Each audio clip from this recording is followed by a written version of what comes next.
Let's continue with our lecture series on NEET PYQ. This is our third lecture on laws of motion, right? Let's start without wasting time. Our first question. The question says two blocks A and B of masses 3m and m respectively connected by a massless and inextensible string. The whole system is suspended by a massless spring as shown in the figure. The magnitude of acceleration of A and B immediately after the string is cut are respectively how much, right? So what we have to figure out here is we have two masses 3m and m. 3m and m has a string in between, a thread or a rope or a simple string in between A and B. There is a spring through which the whole system is attached. Clear? So this is a spring and this is a string. Now question is not cutting the spring, because if it will be cutting the spring, the concept will be little different. Here they are cutting this particular part. This particular part is nothing but the string. Clear? So moment you will cut this, okay, this is a common sense that moment you will cut it, okay, this object will fall because there is nothing in between. It will fall with acceleration due to gravity, right? So here moment you cut it here, it will be g with the acceleration with which the object B will be falling down, right? So first one is B will be falling down with G. So that is in option C, B and C and B. So either our answer will be B or C, that we will see later on. So object acceleration due to gravity in object B will be equals to how much it is? It is G. I hope this is clear. Clear? Let's see what happens in case of object A. What will be the acceleration of object A after cutting the string? Now just before you cut it, what was the force acting on the spring? The force acting on the spring just before you cut the string, the force acting on the spring will be equals to force on spring. I'm writing it as spring so that you don't get confused between spring or string, okay? Spring here will be equals to, or let me call instead of string, I'll call it as a rope, right? So moment you cut the rope, just before you cut the rope, what is the force acting on the spring? That will be equals to the total mass, which is equals to 3m plus m. That will be equals to into G, that will be equals to 4 mg, right? 4 mg is the force, and this force is responsible for the extension of this particular spring, and that is nothing but kx. I hope this is clear, right? This is the force acting on the spring just before you cut the rope, right? Moment you cut the rope, this spring will not realize it instantaneously, right? So moment you cut the rope, this spring will not realize that the rope has been cut or the rope has gone, right? In that case, now what will be the situation? The situation on the block A, let me draw it here, FBD. The force upward is kx, the force downward is 3 mg, right? So what will be the net acceleration? The net acceleration will be the net force upward, which is kx minus 3 mg, and that will give us acceleration in this block. So 3m is the mass of the block into acceleration. Let me explain you this particular whole thing. Upward force acting on block A is kx, right? Kx. Downward force is 3 mg, right? And minus, subtracting both of them, that will give you 3m into A. Clear? Now kx is nothing but 4 mg. 4 mg minus 3 mg, that will be equals to 3 ma. And let's completely divide it with m. You left with 4g minus 3g, which is g equals to 3a. Let me repeat again. I divided the whole equation with m, and 4g minus 3g is g upon 3. That will be the acceleration acting on block A. So correct answer for this is option B. I hope this is clear, right?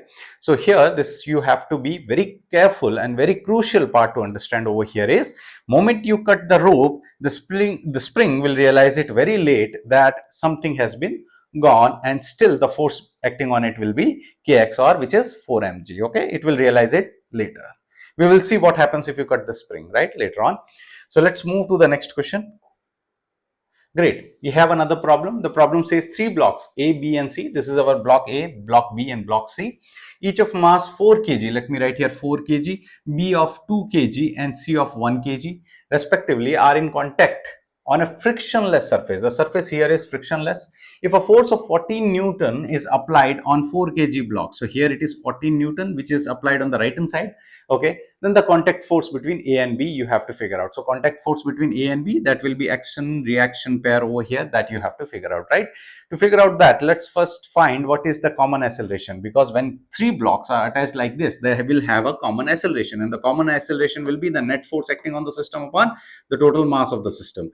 What is the net force acting on the system? So it is 14. Sir, what will happen if there is another force from this side? Okay, then you have to solve it in the same way. The net force you will have to find, like if it is 14 Newton and 2 Newton is acting from this side, it will be 14 minus 12. Be very careful with that, right? So 14 Newton is acting on this side. What is the total mass? Total mass of the whole system, 4 plus 2, 6, 6 plus 1, 7. And that will be 2 meter per second square. Now be very careful. This is the common acceleration. So what do you mean by common acceleration? Common acceleration means this 4 kg block, this 2 kg block, and this is 1 kg block, all will move with the same acceleration, 2 meter per second square, right? Now, if this is the common acceleration, let's figure out what is the reaction force between A and B, right? To figure out the reaction between A and B, let's assume this is our A, okay? Let's take it individually. So this is A, and the force which is making it move is 40 Newton. And the force which is stopping it, who is stopping it? B and C, right? On the right hand side, right? So this will be on this side, and let's call it as N. Okay, so force which is making it move on the right hand side is 14 Newton, and the force in the opposite direction is, so driving force minus stopping force. Be very careful, driving force minus stopping force. Driving force minus stopping force, that will give you mass times acceleration of that whole system. Let me be very clear with this. Driving force, stopping force equals to mass time acceleration of that particular system. So what is the driving force for block A? So 14 Newton. Someone is applying a force of 14 Newton on the right hand side. Stopping force, so we are looking for that. So let me call it as any force F1. Mass of this block, sir, 4. And what is the common acceleration of that block? So this will give you 14 minus 8. That will be equals to F1. And 14 minus 8 is 6. That will be equals to F1. So 6 Newton is the force which is given to, or between A and B, that is 6 Newton. Okay. Be very careful. So here also 6 Newton. Okay. You can also find between B and C. How do you do that? What is the driving force of B? 6 Newton. Stopping force, you can find unknown, and common acceleration is given. So you can figure it out. Okay. So I hope this is clear how to solve such very simple problems. Okay. Let's see the next one. Great, we have another problem. 3 blocks with masses m, 2m and 3m. So this is m, this is 2m and this is 3m are connected by strings as shown in the figure. Fine. After an upward force F is applied, we are applying a force F on the upward direction on the block m. The masses move upward at a constant speed. This is very crucial to understand. It is at a constant speed. All of them are moving with a constant velocity, constant speed v. What is the net force on the block 2m? We have to find the net force acting on block 2m. G is the acceleration due to gravity. Now you have to be very careful. If applying a force, if the whole system is moving with a constant velocity, this is simply the law of conservation of momentum. What is law of conservation of momentum? It says if F equals to 0, the net momentum of the system remains constant and the system will move with a constant velocity. So hence, if the whole system is moving with a constant velocity, it simply means sigma F is 0. The net force is acting on the each one of them is 0. Then only it can move with a constant velocity. Otherwise, it will have some acceleration, right? So option A is correct. Here, the net force acting on 2m is 0. Net force. I am again repeating, it's not individual forces. Net force.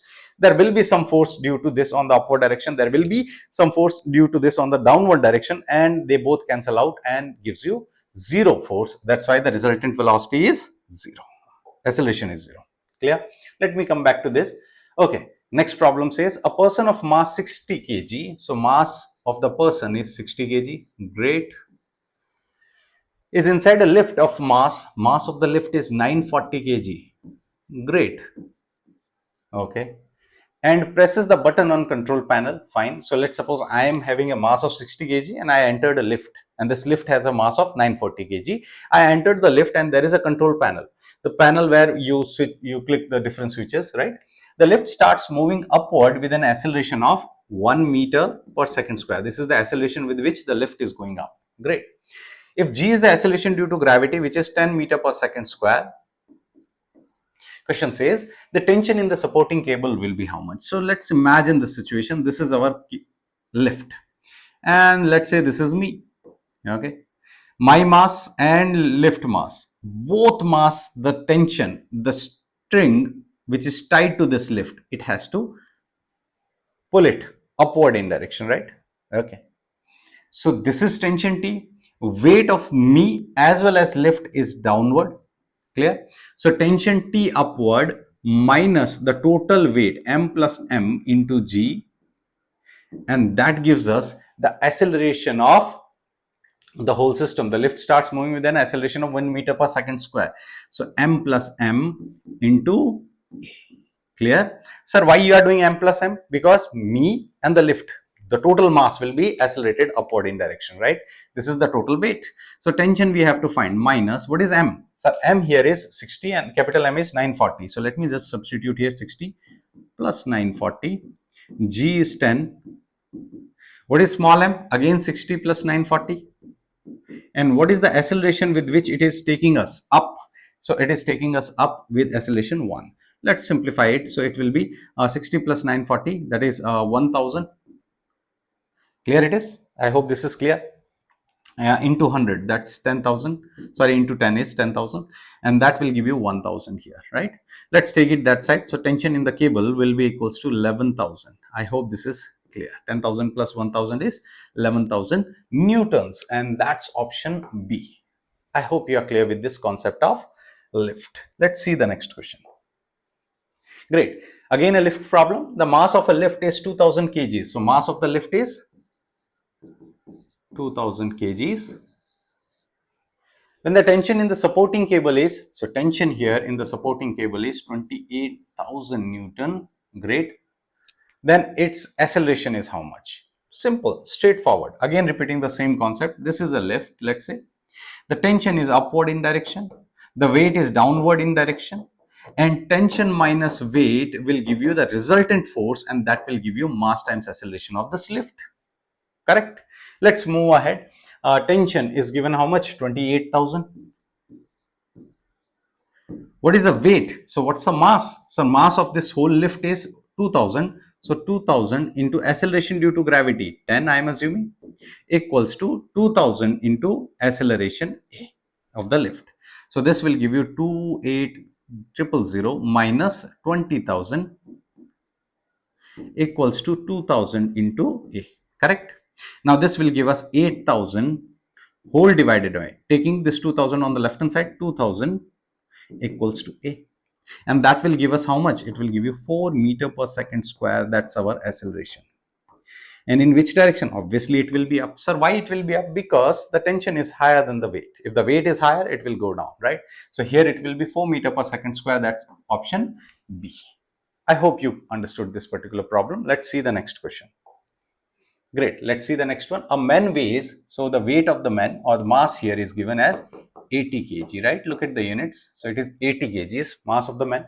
He stands on a weighing scale in a lift. So let's say this is a lift, and let's say this is a weighing scale on the lift, and this is a man standing on this. Okay, fine. Which is moving upward. So lift is moving upward in direction with the uniform acceleration. Acceleration of the lift is 5 meter per second square. Great. What would be the reading on the scale given that g is equals to 10 meter per second square? Now tell me one thing with your common sense or with your simple everyday life experience. If you are going up, okay, you feel heavy. Okay, so when you feel heavy, basically the total weight while going up will be m into a plus g. What is a? A is the acceleration due to gravity of the lift, and g is acceleration due to gravity.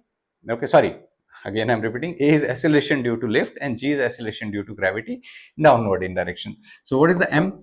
Our m here is mass. The total mass of the person is 80, and a plus g. A is nothing but 5, and acceleration due to gravity is 10. So this will be equals to 80 into 15, and that will be equals to 8 5s of 40, and 1200, that will be the weight of this person when the lift is going upward in direction. Clear it is? I hope this is clear. When you are going up, you feel heavier. You feel heavier because of this, your acceleration of the lift and the acceleration due to gravity, they adds up, right? When you go down, they cancels out and you might get a weightlessness condition also. Okay, let's see the next one. Okay, we have another interesting problem. A monkey of mass 20 kg is holding a vertical rope. So let's say this is a NEET PYQ, and you will find similar kind of problem. Okay, so let's say this is a monkey, and the mass of monkey is m. I am writing that is equals to 20 kg, is holding a vertical rope. The rope will not break when a mass of 25 kg is suspended from it. Okay, fine. So maximum limit here is for this rope is 25 kg, but it will break if the mass exceeds 25 kg. So if what will be the maximum tension or bearable tension present in this rope? It will be 25 into G, that is 250 Newton. Let me repeat again, 25 kg is the mass, maximum bearable mass, and maximum bearable tension will be the maximum weight you can put here on this particular rope, that is 250 Newton. Great. What is the maximum acceleration with which the monkey can climb up this rope? Okay. So if he wants to climb up the rope without breaking it, what is the maximum acceleration that we have to find, right? So first of all, maximum tension upward minus weight of the monkey, correct? That will give you mass times acceleration of the monkey. Simple concept, very simple, straightforward concept. Tension is 250. What is the weight of monkey? Sir, weight is mass is 20. So 20 into acceleration due to gravity 10. Mass of monkey is 20 into acceleration we can find. So this will be 250 minus 200, that's equals to 20A. And from here we can find 50 is equals to 20A. And A will be equals to 5 by 2, which is 2.5 meter per second square. That's the acceleration, maximum allowed acceleration for this monkey to climb up the rope, right? Let's see the next question. Great. Another question. Okay, this is the same problem. Let's see the next one. Great. The next question says a lift of mass 1000 kg. Mass of this lift is 1000 kg. Great. Is moving upward with an acceleration A, which is equals to 1 meter per second square. Fine. The tension developed in the string which is connected to the lift is G value is 9.8 meter per second square. Already we have done two problems in this particular lecture. Let's take the same concept. If this is a lift, tension is acting on the upward direction, the weight downward direction, correct? So tension minus the weight, that will be equals to mass times acceleration of this lift. Tension in the cable, weight of the lift including the people if they are inside, equals to mass times acceleration of this whole lift. So what is the tension here? So tension here is given, no, they are asking tension. What is the weight? So what is the mass here for the lift? 1000. And what is G value they have said? Take 9.8. So let's take 9.8. Clear? Now what is the mass of the lift? 1000. And what is the acceleration? Acceleration is 1 meter per second square, right? So this will be equals to minus, let's reduce 1 and a 98, okay, 00 equals to 1000. Clear it is? Okay, I hope this is clear. So let's take this 9800 that side. So 9 and 1 10, 800 newtons. That's our tension in this cable of this particular lift, right? Understood? Let's see the next question. Great. We have done one problem based on this Atwood machine, okay, in the previous lecture. If you have not watched that lecture, the link is there in the description. You can watch it, okay, the whole series. Let me come back to the problem. The problem says two masses. Okay, there I have explained the whole concept. Here I'll straight away put the direct formula. So if you don't know how we got that formula, you can watch that previous video. Let's come back here. Two masses, M1 is 5 kg, M2 is 10 kg. So let's put here 10 kg, 5 kg. Fine. 10 kg and 5 kg are connected at the ends of an inextensible string passing over a frictionless pulley as shown. When masses are released, then the acceleration will be, so now we are familiar with this system. A will be equals to m2 minus m1 into g whole divided by m2 plus m1, right? This is our direct relation. So from where you got this particular formula? Watch the just previous lecture, just before this previous lecture. There I have derived how we got this, right? So here I am not deriving it again. So what is m2? M2 is always the higher mass. So don't take 5 kg minus 10. Always higher mass in this particular relation. What is the higher mass? 10 kg minus lower mass 5 kg whole divided by 10 plus 5 into acceleration due to gravity. I am keeping it g because the answer is in form of g. 10 minus 5 is 5. 10 plus 5 is 15 and this will be g. G by 3, that will be our acceleration for this system. This is the common acceleration. You can figure it out. Clear it is? I hope this is clear. Okay, let's see the next one. Okay, beautiful problem. Sometimes confusing also. Let's come back to this. A mass of 1 kg is suspended by a thread. So let's say this is a thread and this is a mass of 1 kg, right? Okay, fine. First one, it is lifted upward in direction with an acceleration 4.9. So if you are lifting it something upward in direction, if you are lifting something upward in direction, your force, applied force, must be greater than the weight, right? Then only you can lift it up. So if you are pulling it upward in direction, the tension is upward in direction, the weight is downward in direction, right? So tension must be greater than the weight. Oh, sorry, it's W, and that will be equals to ma. Clear? So tension is upward, weight is downward, and that will be mass times acceleration of this block. So if it is lifted up with acceleration 4.9, okay, then the ratio of tension we are finding. So first let's call it as T1. So T1 in this first situation, when we are taking it upward in direction, minus weight. Weight will be how much? 1 into 9.8 they said. Okay, we'll take it as 9.8 because it's 4.9. So 1 into, or let me just take it on the right hand side, MA plus weight. Clear? This is the first situation. The second situation is you are lowering something down. You are lowering something down, which means the weight of that object is higher than the tension in the second case. So in the second case, we will write weight minus tension is equals to mass times acceleration of that system. And weight minus ma, that will be equals to T2. Correct? Let's divide both the equations, T1 and T2 we will get straight away. So T1 upon T2, that will be equals to MA plus W, weight, whole divided by W minus MA, correct? So what is our mass here? Mass of this block is 1 kg.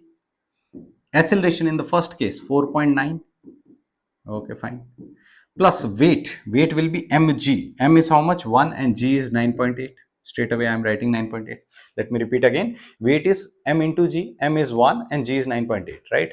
Now weight here is 9.8 minus m into a. M is 1 and a here is again lowering down with 4.9, correct? Okay, fine. So let's take 4.9 common out, okay? Just to avoid more complicated things. 4.9 taking common out, it will be 1. Here you left it, and here it will be 2, correct? Taking 4.9 common out here, you left with 2 minus 1, correct? Yeah? So both will get cancelled. 1 plus 2 is 3 and 2 minus 1 is 1. So 3 is to 1. That's our correct answer, option A. Clear? So this is the ratio with which your tension will change in both the cases, right? Let's see the next question. Calculate the maximum acceleration of a moving car so that a body lying on the floor of the car remains stationary. Okay, so a car is there and something is placed on this car. Okay, it is moving with certain acceleration. We have to find the maximum acceleration that is allowed for the car so that the object remains stationary on the car. The coefficient of static friction, mu s, is 0.15. Take g as 10 meter per second square. Let me explain you the question. The question says you are sitting in a car and beside you there is a glass of water. You are moving with very high acceleration. You are changing the speed very high. All of a sudden, when the speed changes, there is a probability that the glass will fall down, right? If glass is not falling down, if it remains stationary, what is the maximum allowed acceleration? Okay, that is the question. The question says, what is the maximum acceleration with which you can allow the car to move? So first of all, if something is placed here, okay, let's say this is something is placed here. Okay. And it is having an acceleration in this direction, ma, correct, in this direction. What is stopping this object to fall down? The friction, right? The friction will stop it. Okay. So this ma must be equals to friction F. And what is our friction F? Sir, it is mu R or mu N, correct? Where N is the normal reaction. If this is normal reaction, what is N value? Sir, N value is the weight of this. Okay, in a simplest situation, so ma will be equals to mu mg, correct? M and M cancels, so acceleration will be mu. What's mu? 0.15, and g is how much? 10. So that will be equals to 1.5 meter per second square. That's our correct answer. Option B is correct for this. Clear? Let's see the next problem. Calculate the acceleration of the block and the trolley system. This is the block and the trolley system. Fine. Shown in the figure. The coefficient of kinetic friction between the trolley and the surface is this. Okay. Mass is negligible and friction or no other friction exists. Okay, let me explain you this problem. This is our block and this is our trolley. This is of 2 kg and this is of 10 kg. Now let's draw the FBDs. FBD for this one. For the first one, 10 kg block. So I am drawing it here. This is our 10 kg block. Tension is acting in this side. Okay, tension is acting over here.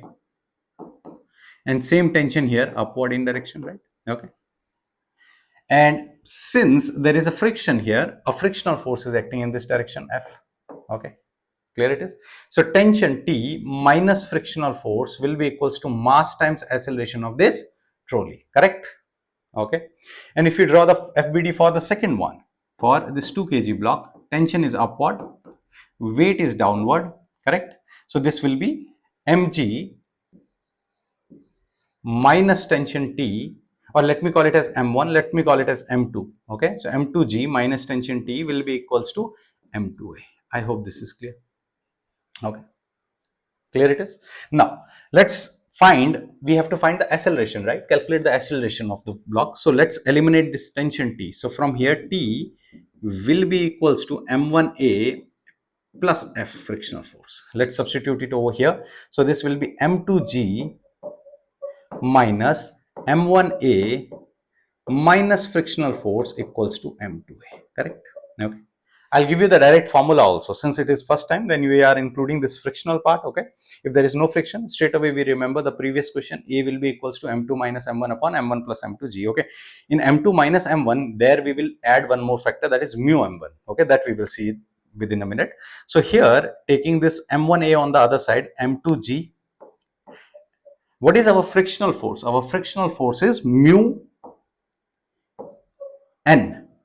Frictional force will be, this is our N, and weight here is M2G here.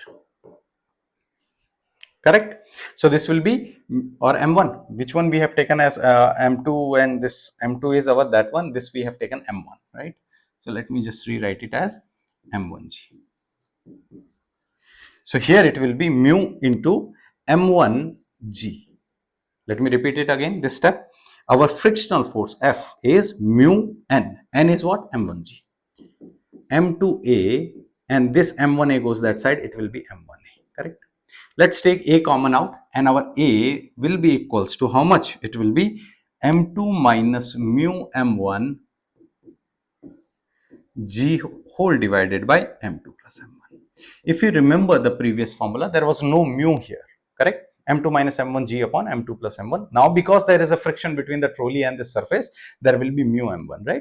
This is a slight change in this particular relation. Okay, I have derived it. Now, let's remove it in case if you remember it, which you have to remember, okay, directly in such scenarios. So, we can directly substitute there, and A will be equals to M2. What is our M2 mass? Our M2 is 2 kg minus mu. What is our mu? Our mu is 0.05.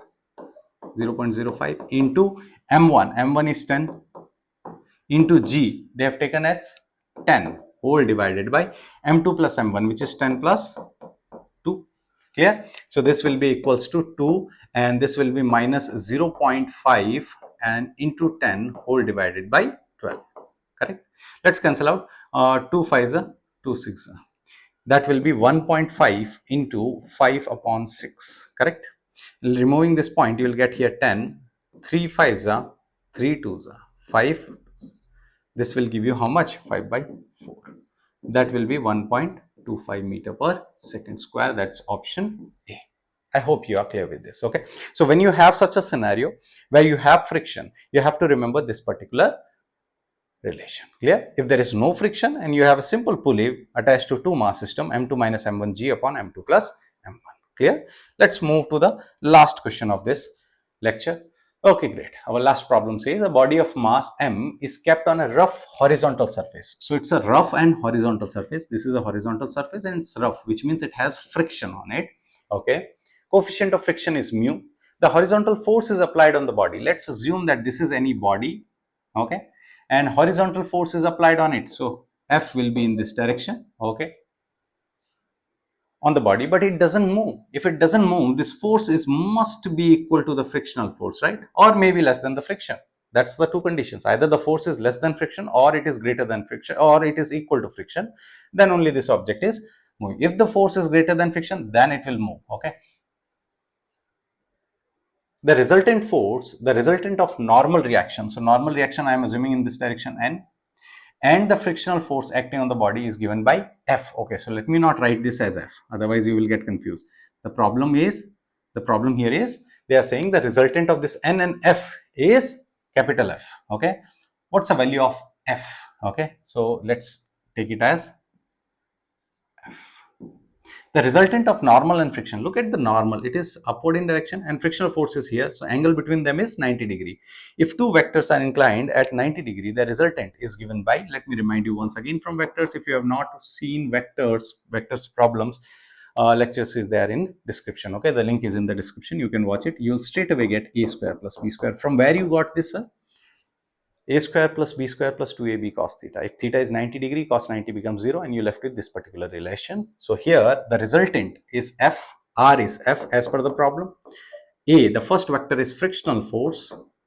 The second vector is normal reaction. I hope this is clear. Now what's our formula for friction? So friction is mu n or mu r. If you are taking your teacher, if your teacher is taking n as r, doesn't make any difference. This will be the outcome, right? And when you take common out, this will be root under n square. Taking common, it will be 1 plus mu, okay, or mu plus 1, okay, mu square. Sorry, let me just define it. It's mu square plus 1, right? Let me just write it like this so that you don't get confused. It's not mu, it's mu square, right?